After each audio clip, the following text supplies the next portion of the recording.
Assalamualaikum warahmatullahi wabarakatuh. Ala kulli niyatin sholihah wa ala manawu bihi salafuna sholihun wa nakhusu khususan ala man fataha hadhil qaryah wa nakhusu khususan mu'allif hadhal kitab syai'ulillah lahumul fatihah. A'udzu billahi minasyaitonir rajim. Bismillahirrahmanirrahim. Alhamdulillahi rabbil alamin arrahmanir rahim maliki yaumiddin. Iyyaka na'budu wa iyyaka nasta'in ihdinas siratal mustaqim. Siratal ladzina an'amta 'alaihim ghairil maghdubi 'alaihim waladdallin. Bismillahi walhamdulillah. Wassalatu wassalamu ala man la nabiyya ba'dah. Al-qail fi hadisihi ad-dunya masra'atul akhirah. Al-hadis aw kama qala amma ba'dah. Wa qala as-samin qail a'udzu billahi minasyaitonir rajim. Bismillahirrahmanirrahim. Washkuru li wa la takfurun. Al-ayah. Sadaqallahul adzim. Hadratul Isa, para alim ulama sedayaning para kiai segenap para asatid sesepuh bini sepuh utamani dumateng takmir Masjid Ar-Raudhah ingkang kula sangat hormati, ugi sedaya pengurus masjid, anak-anak guru maja masjid ingkang kula sangat banggakan, sedaya jamaah ingkang rawuh, baik bapak, ibu, anak-anakku semuanya yang dirahmati oleh Allah. Pertama-tama kanthi izin saha ridhanipun Allah Subhanahu wa taala, wonten dalu menika kula panjenengan tansah dipun takdir kalih Allah sehingga kita saged sesarengan rawuh saperlu nderekaken secara istiqomah pengajian rutin. Harapan dan doa semoga atas rawuh panjenengan sedaya wonten majelis menika mugi-mugi dados amal ingkang ketrami dening Allah Subhanahu wa taala. Ingkang kaping kali selawat saha salam mugi-mugi Allah tansah netepaken dumateng junjungan kita Rasulullah Muhammad sallallahu alaihi wasallam ingkang sampun paring pitedah dumateng kita sedaya inggih menika arupidinul Islam wal iman. Hadirin para rawuh ingkang winulya, sebelum kaji kita mulai, monggo saderengipun ngaji kita maos shalawat fil khulub ugi si'irli khamsatun. Mugi-mugi napa ingkang dados hajat kula sedaya diijabahi dening Allah Subhanahu wa taala. Semoga kita dijauhkan dari segala macam bala, bencana, penyakit. Monggo Allahumma sholli ala sayyidina Muhammadin tibbil qulubi wa dawaiha wa afiyatil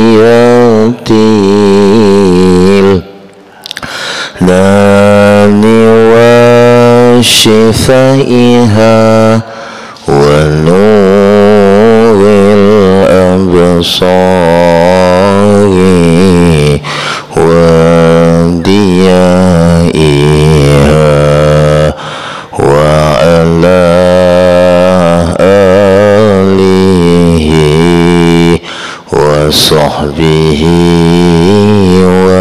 وسلم عباد الله رجال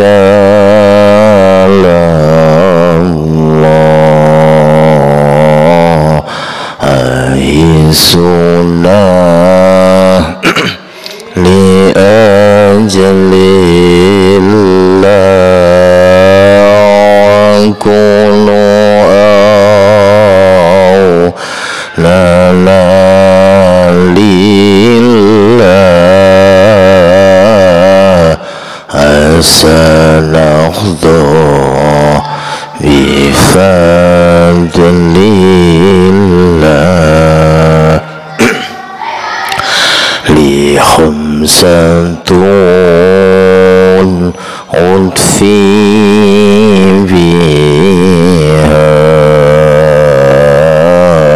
هو الوباء الحاتمة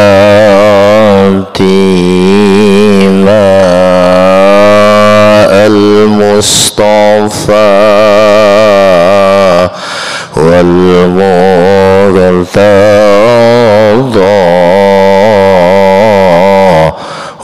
وابنهما والفاطمة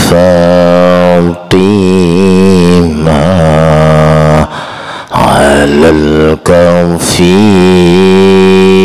صلاة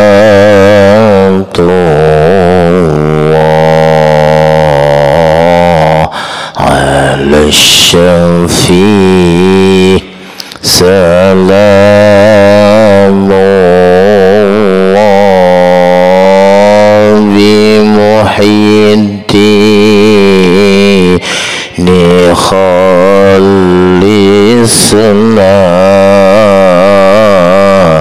من البلوى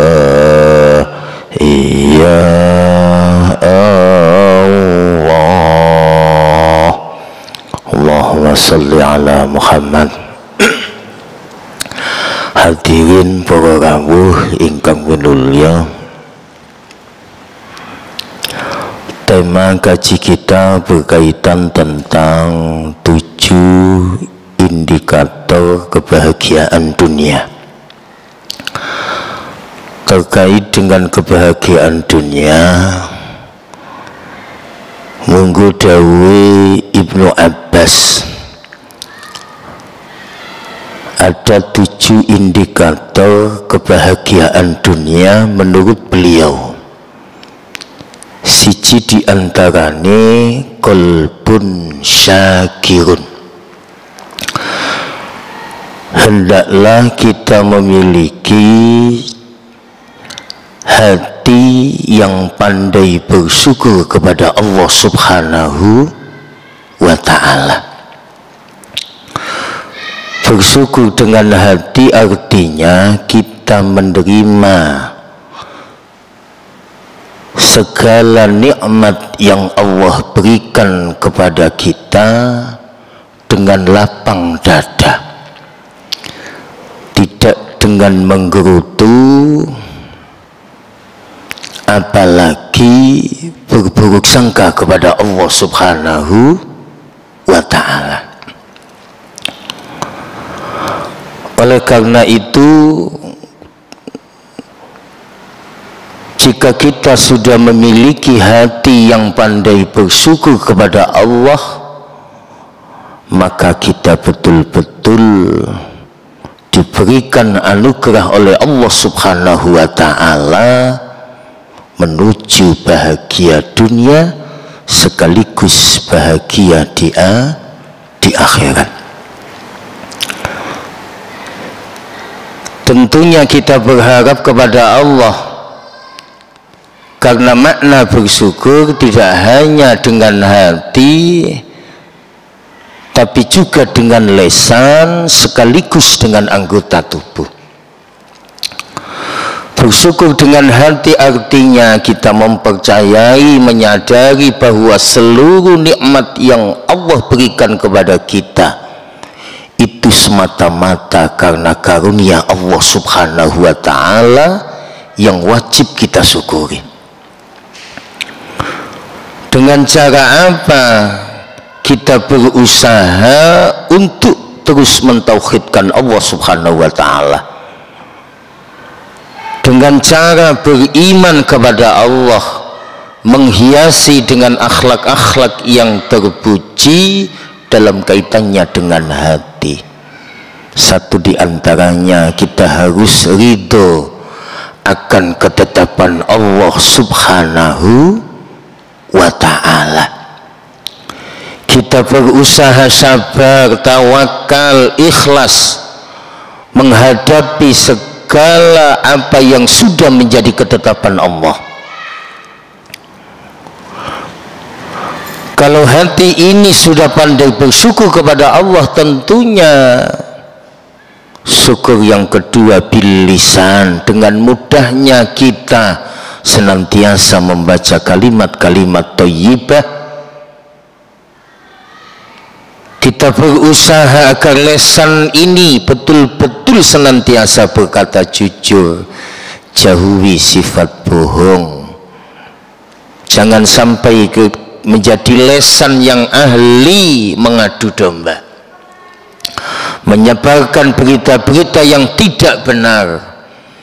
Jika lisan menjadi kelompok lisan yang ahli bersyukur kepada Allah, tentunya kita gunakan lisan ini untuk memperbanyak zikrullah, untuk memperbanyak ingat kepada Allah Subhanahu wa Ta'ala. Di samping lisan memperbanyak kalimat-kalimat thayyibah, memperbanyak kalimat hamdalah. Di samping itu, syukur yang ketiga bil arkan, dengan menggunakan anggota tubuh. Artinya apa? Kita berusaha untuk terus istiqomah di jalan Allah Subhanahu wa Ta'ala dengan cara memperbaiki amal ibadah kita kepada Allah.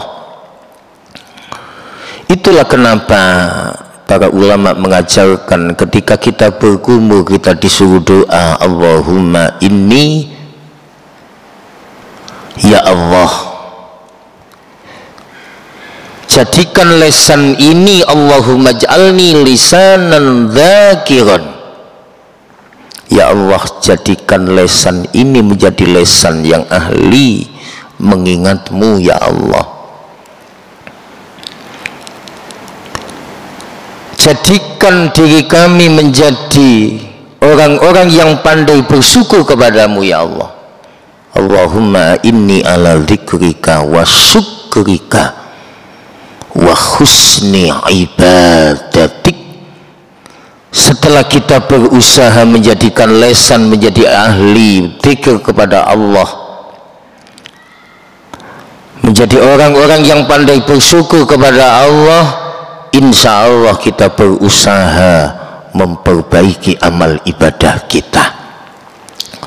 Mila para rawuh, ayo berusaha, muga-muga awak dhewe memiliki jiwa yang pandai bersyukur kepada Allah Subhanahu wa Ta'ala. Kemudian yang kedua, wa azwajus shalihah, memiliki pendamping hidup yang solih solihah.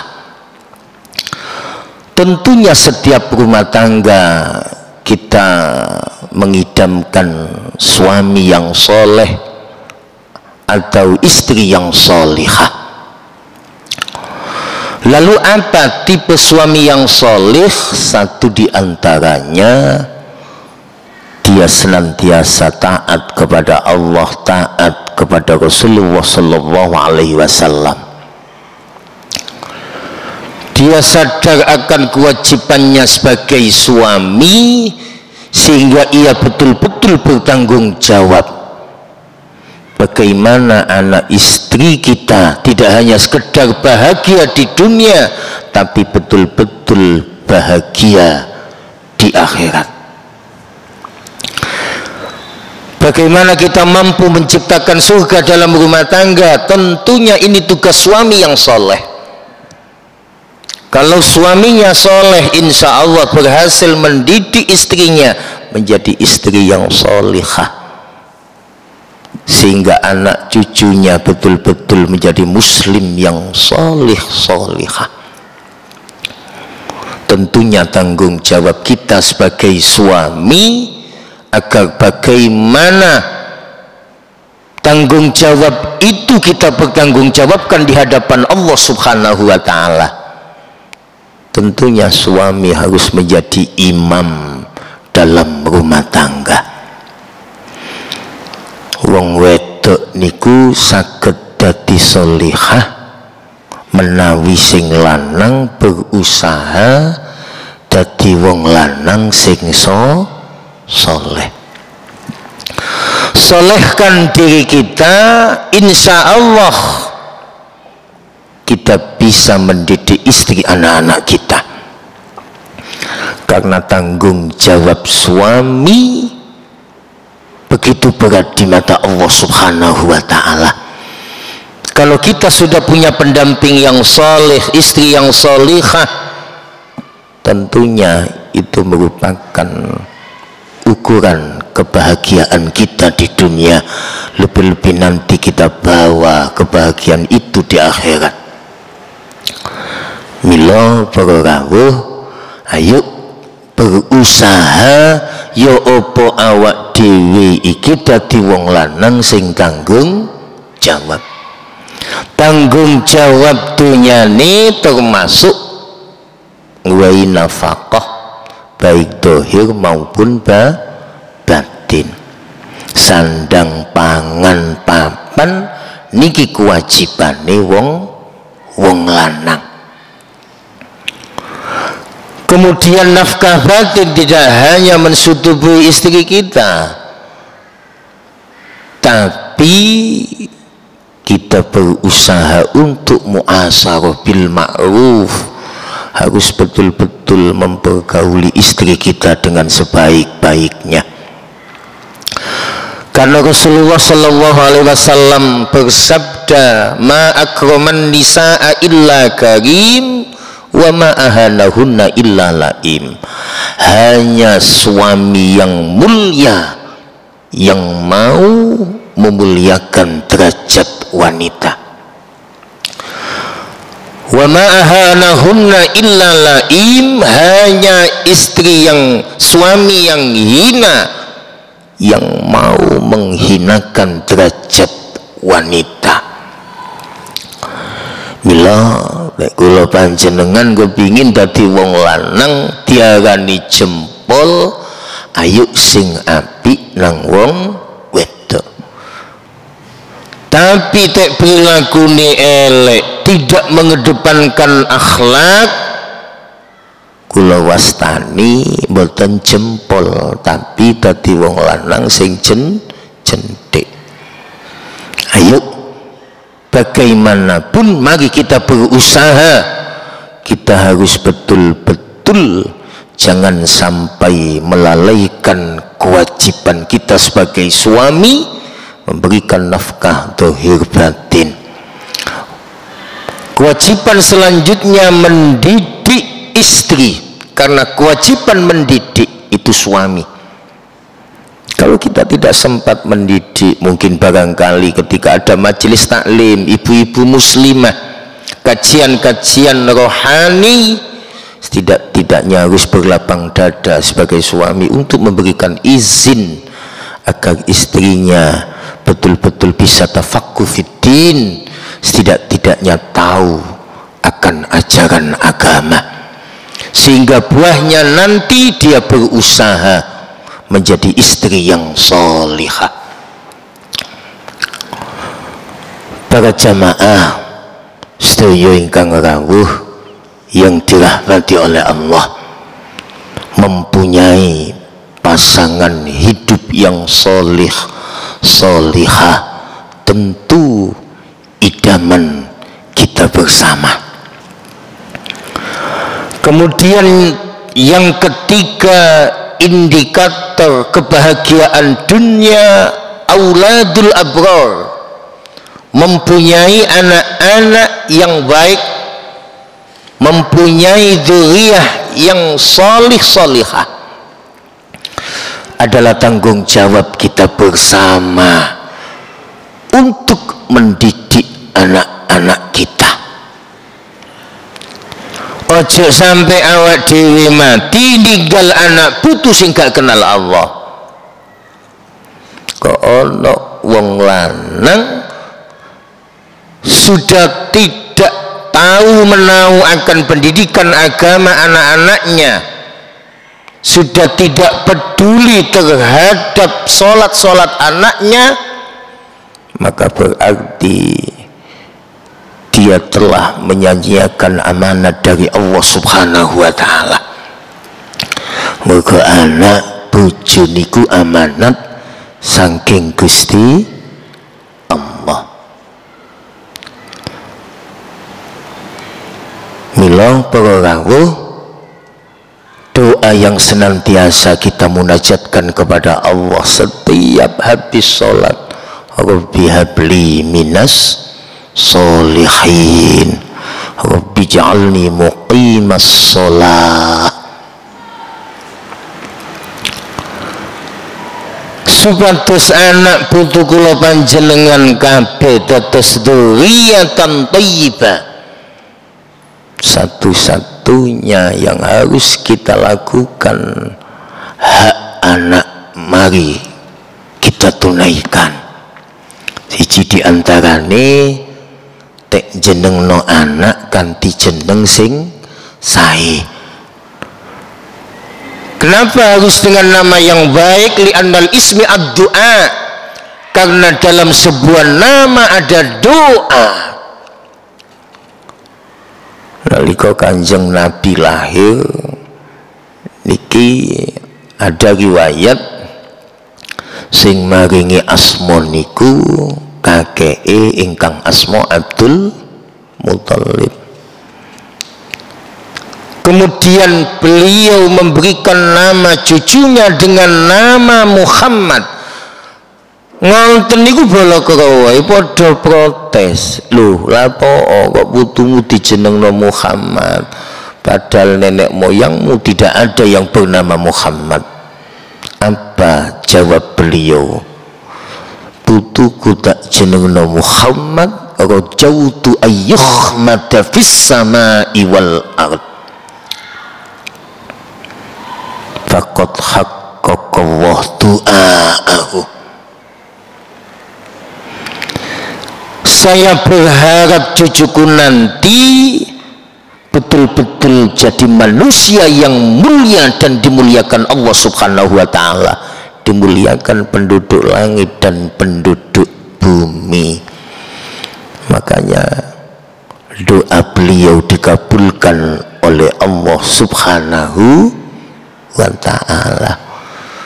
Bahkan sebagai wasilah nalika Nabiullah Adam mengakui akan segala dosa di hadapan Allah, beliau memohon kepada Allah, Allahumma inni as'aluka bihaqqi Muhammadin. Ketika menyebut ya Allah, kami memohon kepadamu dengan hak Muhammad. Muga dosa kula sampean sepura Gusti. Nalika nyebut bihaqqi Muhammad, Gusti Allah niki tanglet, ya Adam, kenapa Anda menyebut bihaqqi Muhammad? Padahal secara jasmani Nabi Muhammad belum saya ciptakan. Lajeng Nabiullah Adam jawab, Gusti, nalika dalem nyebut bihaqqi Muhammadin, nalika dalem sujud di hadapanmu ya Allah, nalika kula ndangak cagak ares niku ternyata wonten kalimat la ilaha illallah Muhammadur Rasulullah. Kula yakin nama yang ada di samping nama panjenengan ya Allah ini makhluk yang istimewa, manusia pilihan. Apa jawab Allah? Sadaqta ya Adam, benar kamu Adam. Muga awakmu nyebut bihaqqi Muhammad, dosamu ku ampuni hari ini. Subhanallah. Mila nggih supados anak putu kula dados anak putu sing soleh, hak anak harus kita tunaikan. Beri nama dengan nama yang baik, karena di dalam nama ada doa.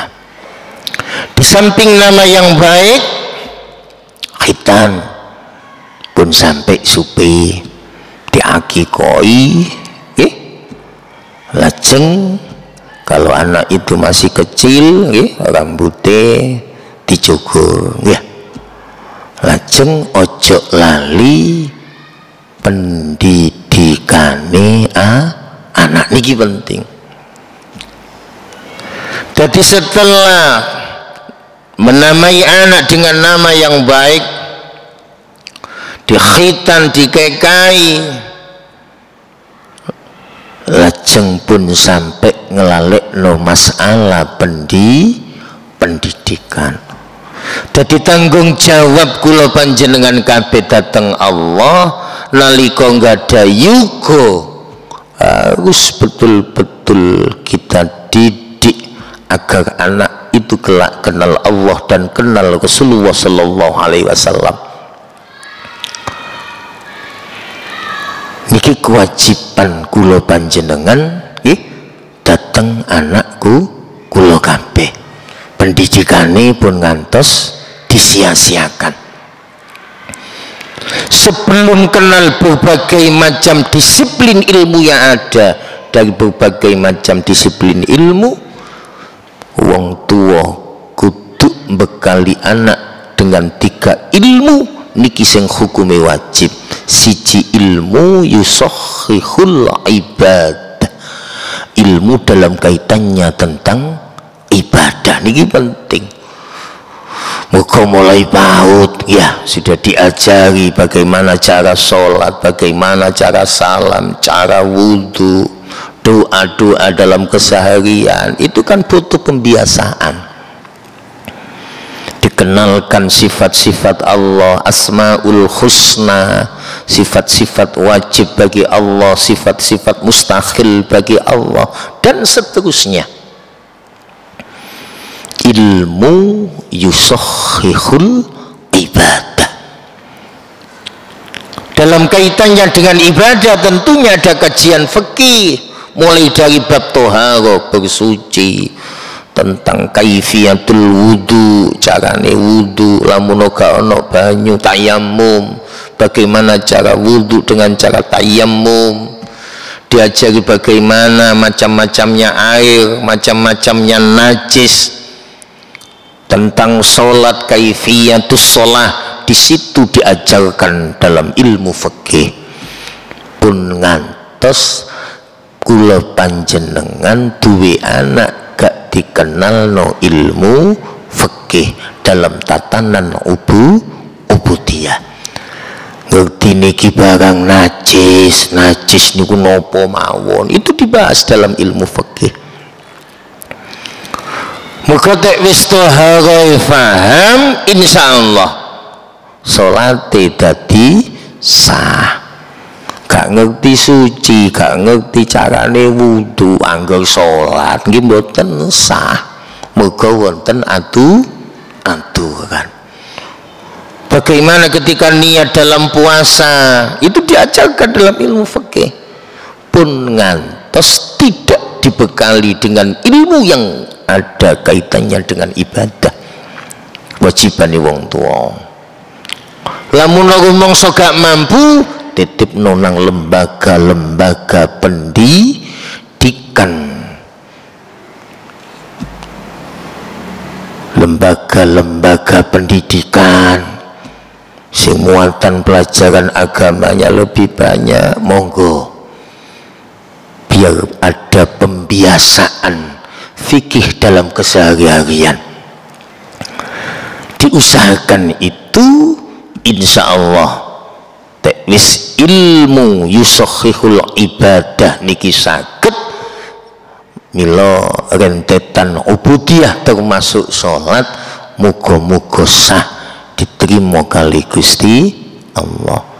Ilmu yusakhihul i'tiqad sing nomor kali. Ya apa sekirane keyakinane anak putu kula panjenengan kabeh betul-betul tambah suwe tambah yakin nang Gusti Allah, dijogo dari hal-hal yang merusak keyakinan anak-anak cucu kita. Mila dikenalno ilmu tauhid, aqaid 50 tidak-tidaknya kenal. Di samping itu ilmu yuzakiyal qalba, ilmu akhlak, ilmu tasawuf, biar betul-betul akhlaknya bisa mencontoh akhlak Rasulullah sallallahu alaihi wasallam. Dadi tek wis panjenengan kada anak turun sing soleh solihah, insyaallah kula panjenengan betul-betul bahagia di dunia, lebih-lebih bahagia di akhirat.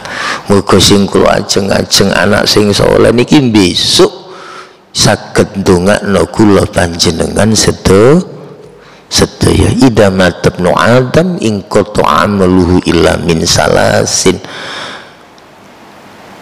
Semua amal anak cucu Adam nanti akan terputus kecuali hanya 3 perkara. Siji diantarane kula panjenengan gada ilmu ingkang manfaat, sedekah jariyah nggih, lajeng awaladin sholihin yang ulah duwe anak turun sing selalu istiqomah ndongakno kula panjenengan sedaya. Itulah idaman kita bersama. Kemudian indikator selanjutnya, di samping memiliki jiwa yang ahli syukur kepada Allah, memiliki pendamping hidup yang solih solihah, anak cucu yang solih solihah, baru setelah itu yang keempat,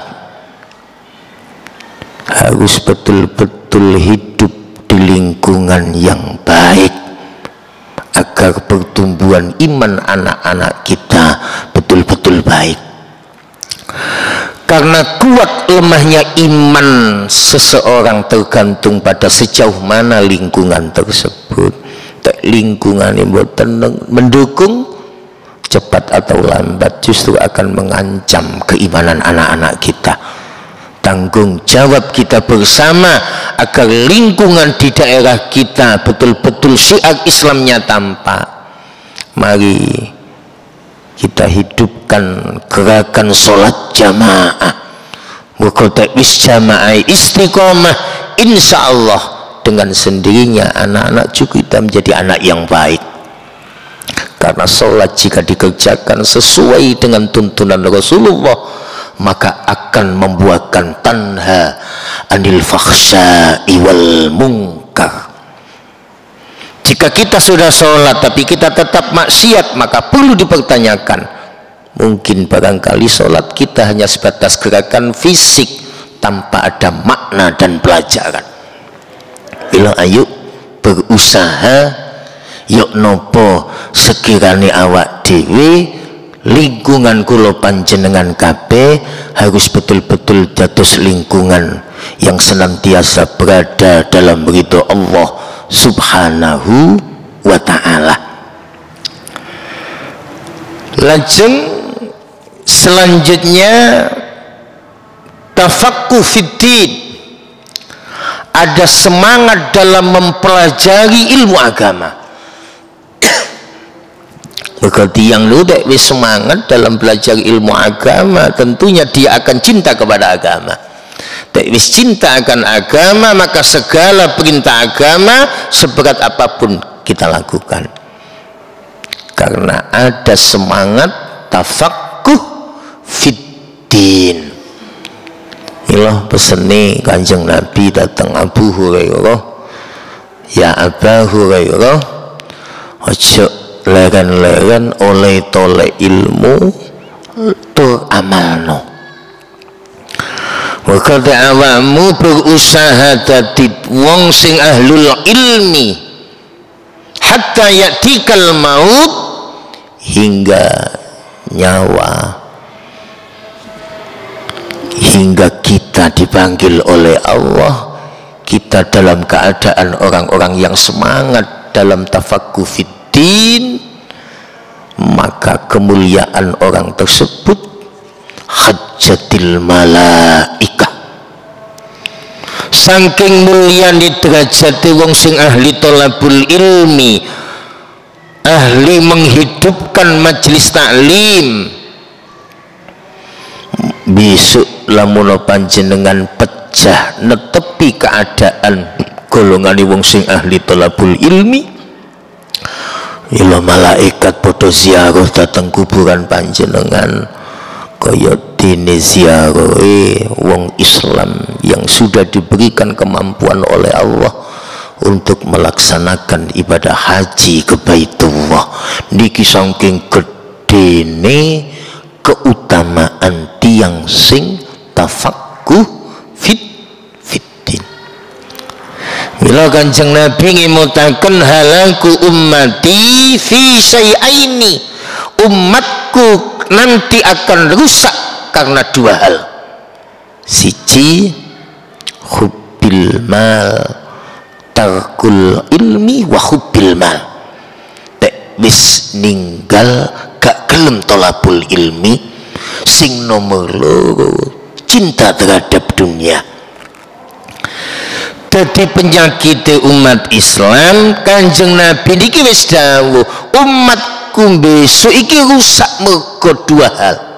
Tek wis gak semangat oleh thalabul ilmi, babakan dunia cintanya luar biasa, maka itu bertanda kerusakan bagi umat Rasulullah sallallahu alaihi wasallam. Mila ayo dijak anak putune ya apa sekirane segep olahe thalabul ilmi di sekolah sampai minimal sarjana, tapi ojo lali, ojo sampai gati ngajekno ya, yo sekolah yo di ngajekno, lamuno gak diondokno bagi bahasane dititipno nang taman pendidikan Al-Qur'an. Lajeng tek wis hatam nggih dititipno nang napa madrasah diniyah. Niki kan sudah ada di lembaga-lembaga masjid kita nggih.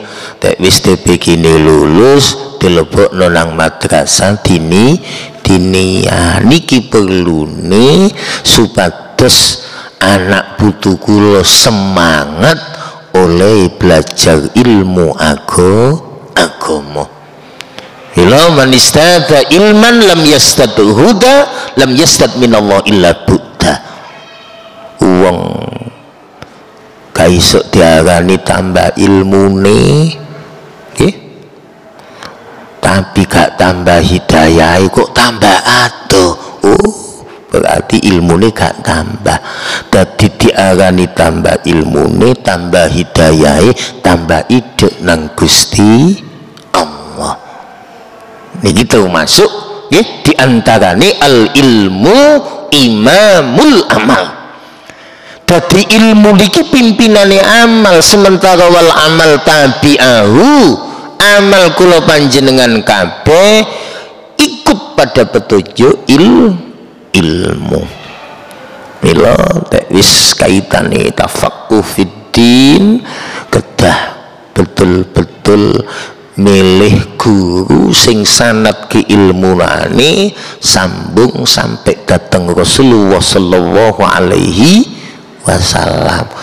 Al isnadu minaddin, tek wis gurune sanad ke ilmuane sambung sampai datang Rasulullah, maka itu bisa dipertanggungjawabkan baik secara amaliyah maupun secara ilmiah. Muga rentetan sanad keilmuane nyambung mulai gurune sampai dateng Kanjeng Nabi. Iki termasuk diantarane at-tafaqquh fiddin.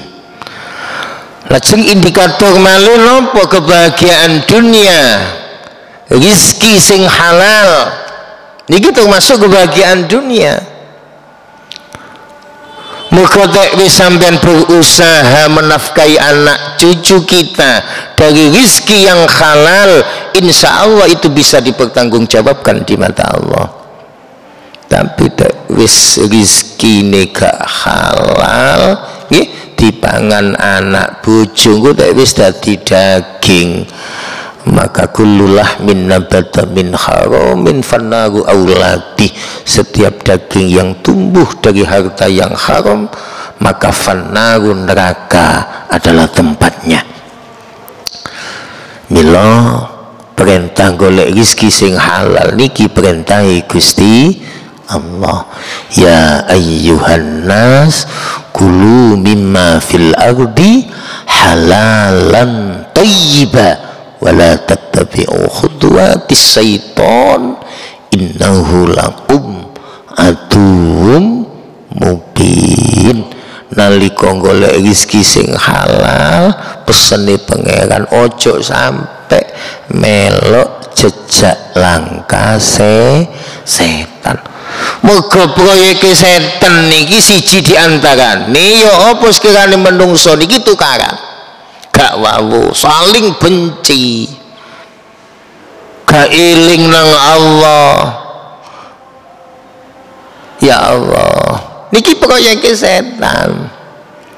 Ya bos kirane awak dhewe saling benci, saling permusuhan, tambah ado nang Gusti Allah. Kesukaannya minuman keras, masya Allah, niki termasuk programnya setan. Ojo sampai melok jejak langkah Moga setan niki musuh yang nyata kata Allah. Mila ayo berusaha ya opo sekirane kula panjenengan betul-betul diberikan kekuatan oleh Allah agar dalam mencari rizki harus betul-betul rizki yang halal. Ada sebuah cerita ketika Rasulullah bertemu dengan sahabat Sa'ad bin Mu'ad al-Ansari. Kanjeng Nabi ditanglet, ya Sa'ad, kenapa wajahmu melepuh? Kenapa kulitmu gosong? Tanganmu melepuh, pecah-pecah. Apa yang kamu lakukan, Sa'ad? Kemudian Sa'ad menjawab, ya Rasul, kula niki nyambut damel melok majikan berkebun kurma. Dadi bendina kula macul kepanasan nggih kademen nggih kudanan Kanjeng Nabi. Napa kok kula nyambut gawe? Mergo kula nggada tanggung jawab bojo kali anak. Wedine mangke kula mboten nyambut gawe anak bojo wani nglakoni barang sing diharamno kali Gusti Allah. Apa kata Rasulullah? Tangan Sa'ad diambil oleh Rasulullah. Kemudian Rasulullah mengatakan kepada Sa'ad, ya Sa'ad, jika tanganmu tetap di jalan Allah, maka kamu bisa selamat, anak istri kamu tidak akan tersentuh api neraka. Ilah, ayo tunggu datang Allah, ya. Muga-muga awak dhewe dipun paring kekuatan nggih supados rezeki kula dados rezeki sing halal, sing terakhir muga-muga umur kula barokah nggih. Setidak-tidaknya ada dinamika hidup yang lebih baik. Pun muga-muga ngaji sedilu betul manfaat fid dini wa dunya hatta al-akhirah. Allahumma salli wa sallim wa barik ala sayyidina Muhammad alhamdulillahi rabbil alamin. Allahumma anfa'na bima 'allamtana wa 'allimna ma yanfa'una wa zidna ilman nafi'ah wa zidna ilman nafi'ah wa zidna ilman nafi'ah. Rabbana atina fid dunya hasanah wa fil akhirati hasanah wa qina adzaban nar. Hala rabbika rabbil izzati amma yasifun wa salamun alal mursalin alhamdulillahi rabbil alamin. Asallahu ayyafir li wa yaghfir lakum. Assalamualaikum warahmatullahi wabarakatuh.